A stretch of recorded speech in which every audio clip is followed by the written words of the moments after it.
It is time for all of us here and millions around the world to bear witness to these incredible players who will leave every ounce of sweat, guts, and pride and legacy on this hallowed field, because that is what champions do. Ladies and gentlemen, it is my honor to say, finally, it is time for the Super Bowl!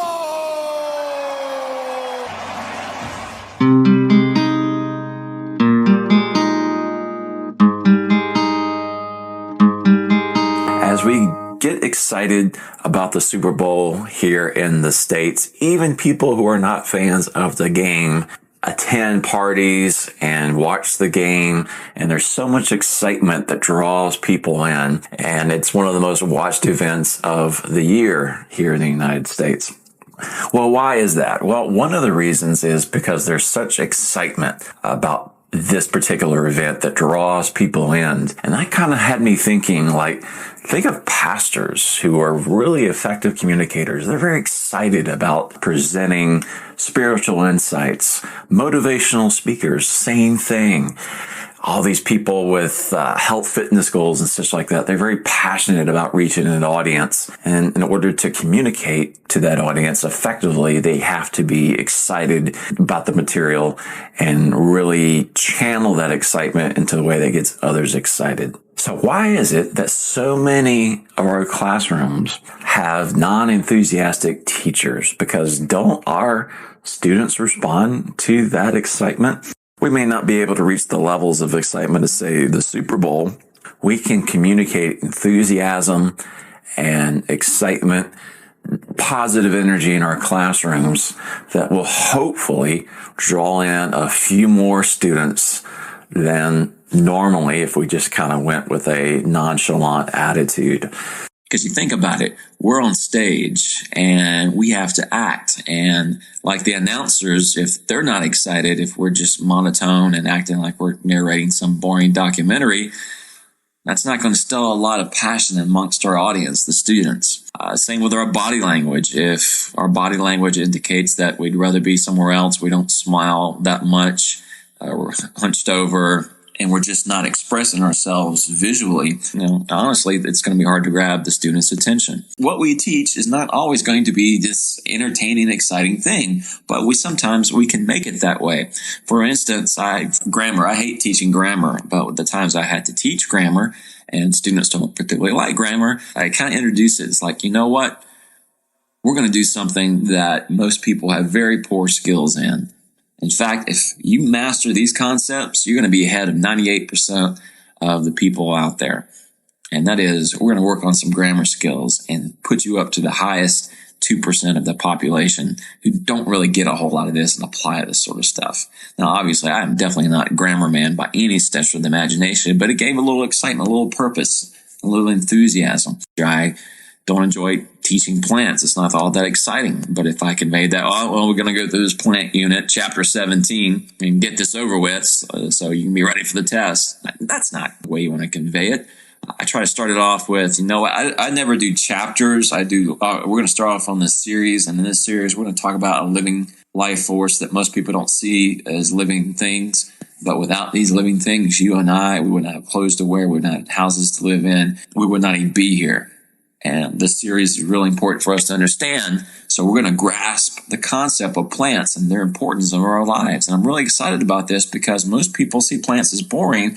We're going to take a look at why plants are so important in your life and in my life. And just kind of watching how we phrase things can grab students' interest. Now, obviously, is this going to work on every student? Are you going to hook every student in with your enthusiasm and with your passion? No, not everyone. I could take my uncle who doesn't like any sports at all. I could take my uncle to the Super Bowl with all 50,000 plus people and all the media and all the excitement. Everybody's screaming and going crazy. And he'd be looking at his watch saying he's bored to tears and he's ready to go home so he could read a good book. Okay, so no matter how much excitement may be in the air, it's not going to rub off on every single person. It's not going to rub off on every single student. You might still have that student sleep or be passive.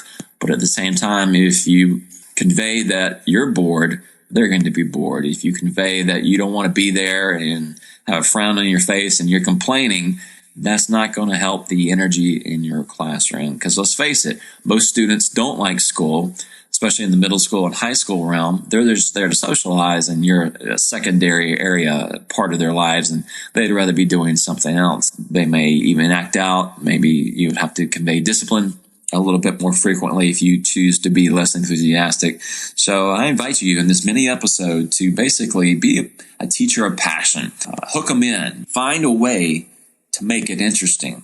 The Bible, to me, and it's not one of these entertaining reads where you would read a book of fiction written by Stephen King or Dean Koontz or something and be totally engulfed in it. The Bible was written a long time ago, and it wasn't written in that literary sense to entertain people like a Stephen King, Dean Koontz book. Several pastors that I've known, they get so excited and they point things out like, man, this is so cool. Look at this verse here. And they tell the story in such a way that, yeah, it wasn't interesting when I looked at it, but after hearing your enthusiasm, I want to check this out a second time and read this for myself. Same with Shakespeare. How many of us growing up groaned and moaned when we started a Shakespeare unit?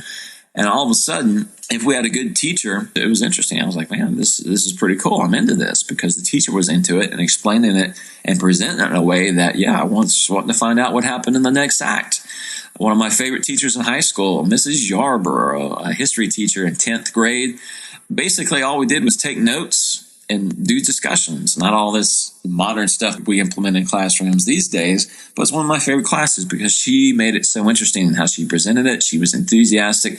She enjoyed what she taught, and it just made history interesting and geography interesting. And we've all experienced other teachers who made history and geography boring, so therefore we were bored. So make sure you convey enthusiasm in your subject. And if you're not in an area or grade or teaching something you don't really enjoy, possibly look into finding something else next year that might convey your interest a little bit more. Maybe you've been teaching the same thing for too long. You just need a little change to ignite that enthusiasm. Whatever it takes for you, you know yourself better than I do. Find that passion, because not only will your day be better if you convey that passion, the students are going to be hooked. You'll have less discipline problems. And at the same time, students will learn. Again, we're not just entertaining students, but we're conveying passion for learning. That's our job as teachers. You are on stage. Yes, some days are better than others, but we have to act sometimes to convey that enthusiasm, to convey that passion. Even when we don't feel like it, do your best to maintain that passion. I know it's hard with the bad weather and we're tired and we got these state tests around the corner and our principals are doing their usual job of installing stress in our lives and not passion. If no one's conveying it in your environment, do your best to convey it in your own. Again, you are on stage. Most of your students come in with their own dramas and issues and would rather be somewhere else, doing something else.